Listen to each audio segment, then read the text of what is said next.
مجاهد انساني قاچاق د افغانستان له پولو بهر ترسره کیږي او مخنیوي یې د دوی مسؤلیت نه دی.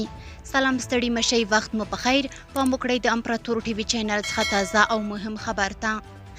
د اسلامي امارت ویان په افغانستان کې د انساني قاچاق په اړه د امریکا د بهرنیو چارو وزارت وروستی راپور په اړه خبرګون کې ویلي چې انساني قاچاق د افغانستان له پولو بهر ترسره کیږي او مخنیوي یې د دوی مسؤلیت نه دی.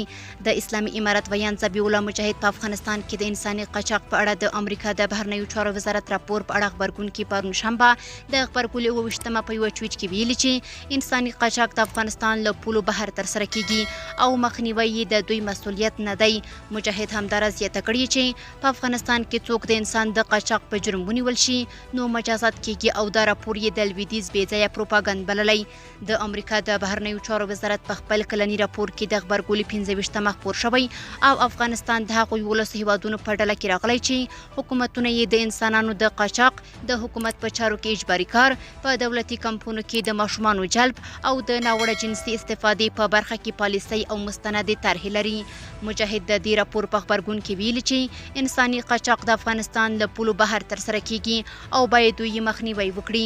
مجاهد په خپل ټویټر باندې لیکلي چې په افغانستان کې د انساني قاچاق په اړه د غربي هیوادونو پروپاګند بې ځایه دی. اسلامي امارت اجازه نه ورکوي چې انساني قاچاق ترسره شي. که څوک په دې جرم ونیول شي مجازات کیږي. انساني قاچاق د افغانستان له پولو د باندې ترسره کیږي چې مخنیوي یې هم د نورو هیوادونو مسؤلیت دی نه زموږ.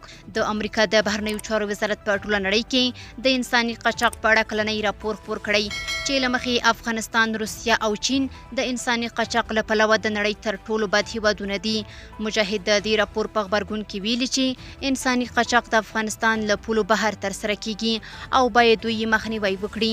په دغه راپور کې میانمار، کمبودیا، اریتریا، شمالي کوریا، جنوبي سودان او وینزویلا د هغو 24 هیوادونو په ډله کې دي چې د انساني قاچاق له اړخه په